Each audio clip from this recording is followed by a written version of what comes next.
Halo semuanya, selamat malam. Selamat datang di channel gue yang pertama ini. Channel di sini, di YouTube ini, di channel ini kita bakalan fokus ke podcast-podcast. Kita bakalan sharing-sharing pengalaman-pengalaman yang menarik, pengalaman-pengalaman yang unik mungkin yang dapat menginspirasi teman-teman semua. Jadi di video pertama ini itu videonya harus spesial gitu. Kita bakalan bahas tentang gimana sih memahami dan mendidik anak laki-laki, tips and trick atau strategi sebagai orang tua yang modern. Nah, kalau udah membahas tentang anak biasanya identik dengan orang tua. Nah, narasumber kali ini tuh gak kalah spesialnya, spesial banget bahkan buat gua. Jadi narasumber yang pertama ini adalah nyokap gua. Halo Mama. Halo, hai Biel, halo semuanya. Selamat malam semuanya. Bertemu lagi bersama saya mamanya Biel di Insight Inspiration. Oke, salam kenal. Nah, udah kenal kan guys, namanya Cecilia. Nah, Mama ini kerjanya apa sih? Kebetulan saya adalah seorang guru taman kanak-kanak di sebuah sekolah di Cibinong. Gereja. Guru TK kan ya? Guru TK. Nah, Mama udah pengalaman jadi guru TK tuh kira-kira udah berapa tahun sih? Kira-kira sudah 23 tahun ya. Oh, lama juga ya. Udah lama banget. Jadi anak-anak murid Mama yang di angkatan pertama itu mereka sudah lulus kuliah, sudah kerja, bahkan sudah ada yang punya anak juga loh. Jadi gurunya udah tua. Enggak lah ya. Masih muda lah ya. Karena masih muda kan guys ya. Masih muda lah ya. Amin, dia masih muda lah ya. 23 tahun sebagai pekerja dalam bidang pendidikan, yaitu guru TK. Jadi orang tua gue dua-duanya kerja di bidang pendidikan. Yang satu guru SMP dan satu guru TK. Oke, kita bakalan bahas. Mau tahu kan ya kita bahas apa hari ini? Kita bakalan bahas tentang tips and trick strategi orang tua modern dalam mendidik anak laki-laki. Oke, kita langsung masuk aja pertanyaan yang pertama. Mah, gimana sih Mah mau bisa memahami kebutuhan dan minat aku nih sebagai anak laki-laki secara lebih baik? Kan biasanya kan ada tahap di mana remaja itu masih labil ya, masih mencari jati dirinya gitu kan ya. Nah, Mama gimana sih bisa nentuin aku bahwa aku tuh masuk ke bidang seni? Kan dulu kan pernah ya di mana aku suka olahraga, tiba-tiba aku suka suka ngelukis, dan akhirnya ujung-ujungnya ke musik lagi gitu. Gimana Mah? Oke, gini ya guys. Kalau yang tadi Bill bilang dia dulu memang pernah suka di bidang olahraga, khususnya dia suka main bola. Yang artinya ada satu momen yang dimana dia pernah main bola dan dia main bola itu siang-siang guys. Main bola siang-siang dan alhasil dia mimisan. Nah, si Bill ini sebenarnya kelihatannya aja memang dia gede, tinggi, gagah. Tapi sebenarnya dulu tuh rapuh dia itu, sering sakit, ya. Karena dia aktif, terlalu aktif, anaknya memang sudah kelihatan dari kecil. Dan akhirnya dia itu memang tergolong anak yang sering sakit, gitu. Jadi saya sebagai orang tua awalnya bingung. Aduh, kalau dia olahraga terus, pasti kan dia bermain fisik terus kan, dan saya juga melihat kalau dia fisiknya itu kurang begitu kuat. Nah, kebetulan di keluarga besar saya itu mereka itu senang di bidang seni ya, khususnya di seni musik ataupun seni vokal, dan juga seni lukis juga ada. Nah, di keluarga saya itu memang sering nyanyi bareng, main musik bareng, khususnya bapak saya atau yang kakungnya Biel, kemudian adik saya, omnya Biel, dan kakak saya, adiknya Biel. Kalau mereka kumpul dan datang ke rumah itu pasti mereka selalu bermain musik, khususnya keyboard ataupun gitar, ataupun kita nyanyi bareng. Nah, di situ sepertinya saya melihat Biel ada ketertarikan tersendiri. Nah, ketika itu ada momen yang sering-sering kecil, dan akhirnya saya tanya sama Biel, kamu ini sukanya apa sih sebenarnya, olahraga apa suka musik gitu. Memang waktu itu dia sempat bimbang, sempat bingung. Yang namanya anak masih kecil pasti bingung, dan akhirnya dia jawab, aku senang musik mah. Mau kenapa? Karena dia suka melihat yang kakungnya main musik, dia liatin, dia dengarkan, kemudian lihat omnya juga. Nah dari situ saya sebagai orang tua melihat, oh berarti anak ini ada bakat juga di bidang seni.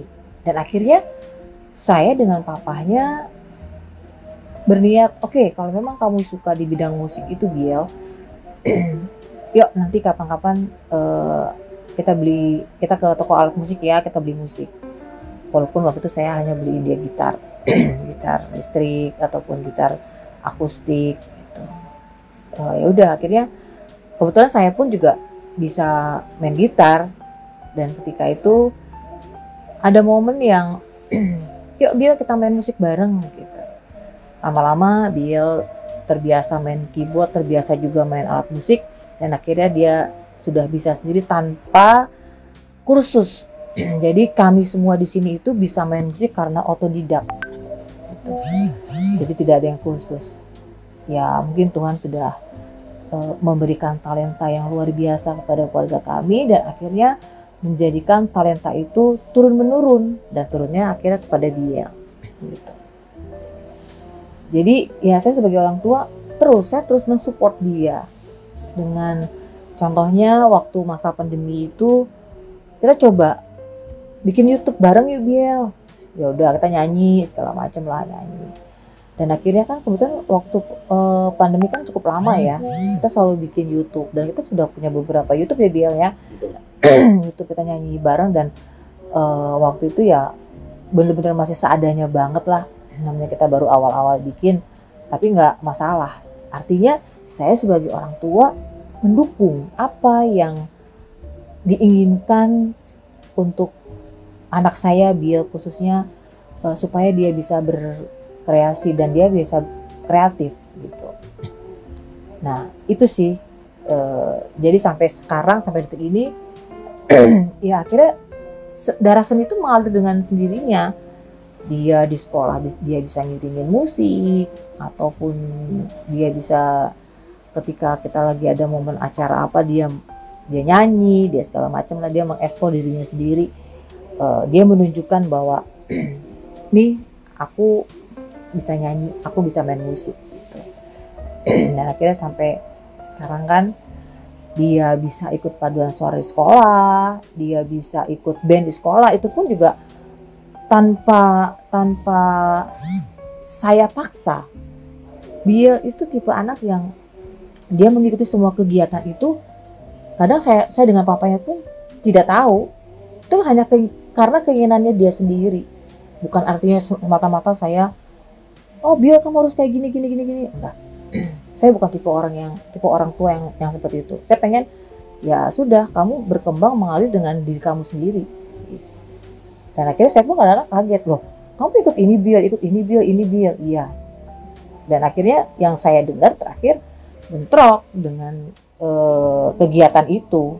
Tapi ya puji Tuhannya, karena dia sudah terbiasa disiplin dan tertib di rumah, akhirnya dia bisa membagi waktu sendiri gitu. Dia bisa mendisiplinkan waktu itu dengan baik gitu guys. Jadi yang pertama tetap sih ya, faktor dari keluarga itu pasti ngaruh banget, nentuin bakat dan minat masing-masing keluarga ya Mbak ya. Kebetulan bener banget tadi kata nyokap, di keluarga gue itu lebih banyak fokus ke bidang seni, terutama bidang seni musik, vokal, dan lukis. Jadi ya secara nggak langsung tiba-tiba ke bawah aja gitu, kayak ya, setiap hari main musik, nyanyi bareng. Jadi ya tiba-tiba tertarik ke arah situ. Jadi ya untungnya semua itu bisa terrealisasi dan bisa difasilitasi sama papa. Akhirnya ya dari situ berkembang sendiri. Bener tadi juga dibilang gue itu nggak ada les, jadi gue otodidak. Ya itu kayaknya mungkin karena turun-temurun kali ya, karena keturunan. Betul. Jadi ya memang kalau mengerjakan sesuatu yang susah dalam bidang seni apapun, itu yang rasa enjoy aja, emang kita passionnya di situ gitu. Jadi kita.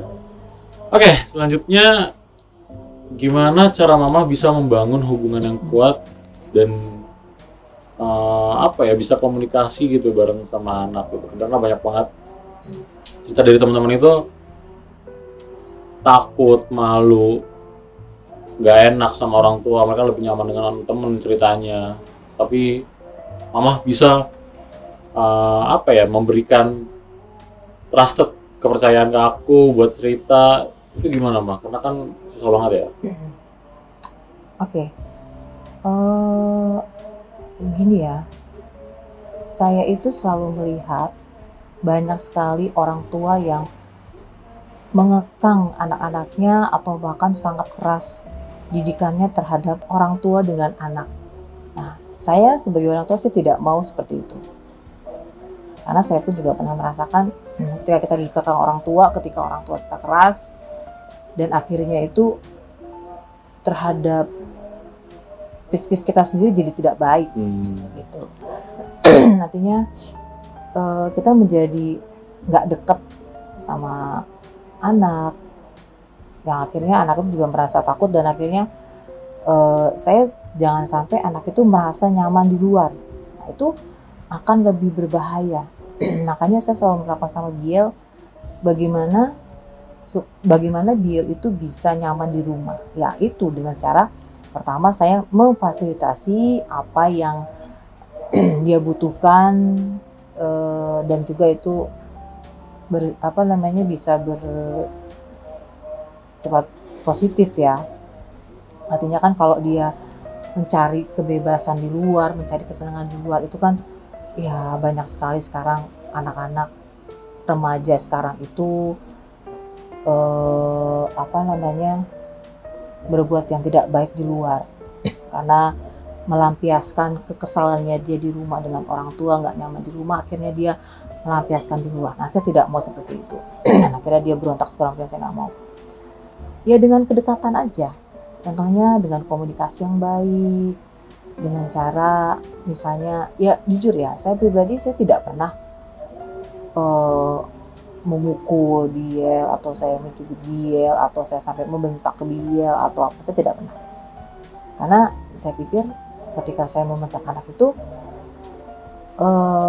saya takut sekali kalau saraf-saraf otak yang di anak-anak itu akan rusak gitu loh.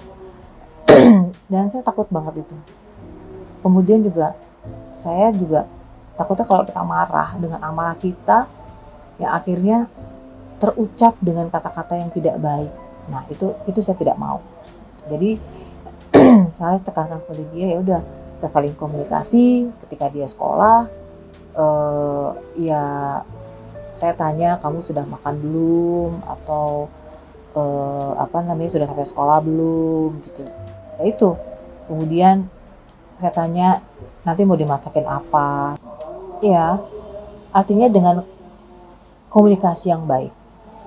Ya, jadi kita bertanya kepada anak kita, sudah sampai sekolah belum? Jangan lupa makan ya. Kemudian nanti mau dimasakin apa? Ya memang itu sepele, tapi saya rasa itu adalah contoh bentuk perhatian kita terhadap anak.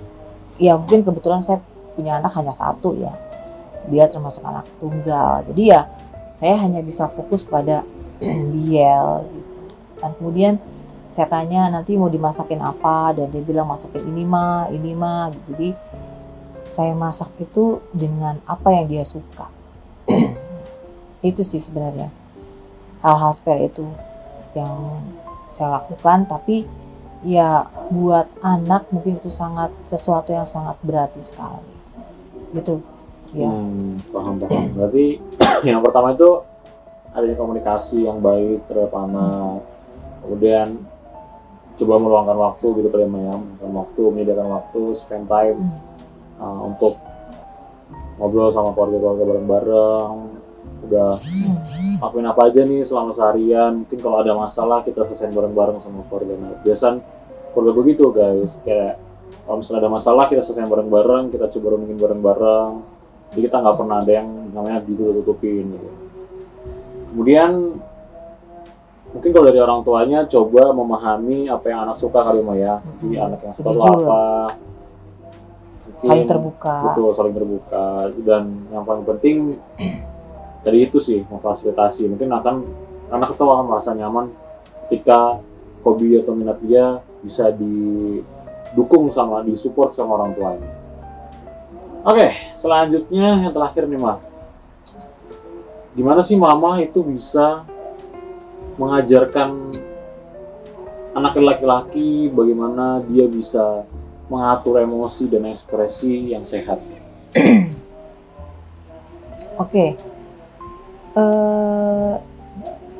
Kita nggak bisa pungkiri ya bahwa setiap orang itu punya emosi yang berbeda-beda. Artinya ada yang level 1 sampai level tinggi itu pasti terjadi gitu. Apalagi dengan usia Biel yang sekarang itu kan pasti labil dan masih emosi-emosinya gitu. Saya sangat memahami hal itu. Tapi saya sebagai orang tua, saya harus memberitahu bahwa kalau emosi, kita harus menjadi manusia yang bijak dalam menyikapi segala masalah. Ya. Karena banyak sekali masalah-masalah itu di luar sana yang kita sebagai orang tua tidak bisa melihat secara langsung dan tidak bisa mengontrol secara langsung. Tapi dia yang bisa menghadapi sendiri. Nah itu dia. Dari awal saya selalu tekankan sama Biel bahwa ketika kamu tidak salah, kamu harus bisa membela diri kamu sendiri. Ketika kamu disalahkan orang lain, kamu tidak salah, kamu wajib dan wajar kalau kamu untuk membela dirimu sendiri, dan kamu harus tegas untuk memberitahu bahwa kamu tidak salah. Tapi kalau ketika kamu salah, kamu juga harus berani bahwa kamu, yaudah aku salah, aku minta maaf. Nah itu. Terkadang anak-anak itu malu untuk mengucapkan 4 kata ajaib. Contohnya kata maaf, kata terima kasih, itu kemudian sopan santun, itu anak-anak apa sih kata ajaib tuh? Tomat nih. 4 kata ajaib. Maaf, terus sopan, terima kasih, 4 kayak itu. Ya 5S sih, itu lebih ke 5S gak sih? Salam, apa? Nah itu pun dia. Kemudian terkadang anak tuh malu untuk minta maaf ketika dia bersalah. Nah, itu saya selalu tekankan sama Biel, jangan pernah malu untuk meminta maaf ketika kamu bersalah. Dan kamu juga harus mengucapkan terima kasih ketika kamu diberikan sesuatu kepada orang lain, apapun bentuknya. Nah, itu kata maaf dan terima kasih itu yang sangat-sangat sekali sulit untuk diucapkan di usia anak-anak yang seumurannya dia. Nah, kemudian sopan santun pun harus dijaga, termasuk emosi tadi, Biel. Gitu. Kita boleh emosi, tapi jangan sampai kita baku hantam ya, atau jangan sampai antar teman kita saling pukul, saling tonjok, jangan. Karena di masa sekarang itu ada undang-undangnya bahwa kita tidak boleh bermain pukul atau baku hantam terhadap orang lain, apalagi sama teman. Kemudian tidak boleh juga membuli atau saling menjelek-jelekan teman. Itu yang selalu saya tekankan sama dia. Jadi jadilah anak yang baik, kemudian anak yang sopan santun, anak yang bijaksana, kemudian jadilah orang yang rendah hati, artinya bukan rendah diri tapi rendah hati. Mau menolong sesama dan tanggap. Artinya tanggap apa? Tanggap terhadap segala situasi. Ya. Karena banyak anak sekarang yang sangat cuek terhadap situasi orang tuanya. Contoh hal kecil misalnya, ketika orang tuanya sibuk atau orang tuanya itu sedang mengerjakan sesuatu apa. Nah, banyak sekali anak-anak sekarang itu yang cuek gitu loh. Yang tidak mau peduli, tidak mau membantu, dan tidak tanggap terhadap apa yang dikerjakan orang tua. Nah itu, jangan sampai itu terjadi. Ya, jadi tanggap itu pun juga terhadap orang lain juga sama tanggap. Artinya kita melihat seseorang, melihat orang lain di sekeliling kita kan bukan hanya orang yang hidupnya dan ekonominya itu hanya di atas, tapi banyak juga di sekeliling kita itu orang-orang yang ekonominya itu di bawah. Atau misalnya ketika kita melihat kita lagi makan enak, kemudian tiba-tiba ada seorang pengemis atau orang yang minta-minta. Nah itulah, itu saya selalu mengajarkan untuk peduli dengan orang-orang seperti itu. Itu melihat ke bawah, jangan melihat ke atas. Kemudian belajarlah seperti padi, semakin tinggi semakin merunduk. Itu aja sih. Jadi ya tetap ya kata dia, kata ajaib itu coba kalian teman-teman cari mungkin ya kata ajaib tadi itu apa aja. Kemudian mengajar ke 5S, salam, sapa, sopan, santun, senyum, itu pokoknya itulah 5S itu sama 4 kata ajaib tadi. Sama ya kembali lagi hal-hal dasar, kejujuran, kemudian pengendalian diri dan lain-lain itu juga harus ditanamkan dari kecil gitu ya Maya. Oke, jadi mungkin podcast kali ini sampai sini dulu Mah. Terima kasih udah mau sharing-sharing tentang gimana tips and trik strategi orang tua modern saat ini menghadapi gimana didik anak laki-laki, terutama anak-anak laki-laki ya. Oke, siapa tahu mungkin teman-teman semua bisa dapat inspirasi dari isi podcast kali ini. Jadi mungkin kita akhiri podcast kali ini. Jadi jangan lupa teman-teman semua bisa nonton nanti lain-lain lagi podcast yang lebih seru lagi. Saksikan di YouTube Insight Inspiration. Dadah.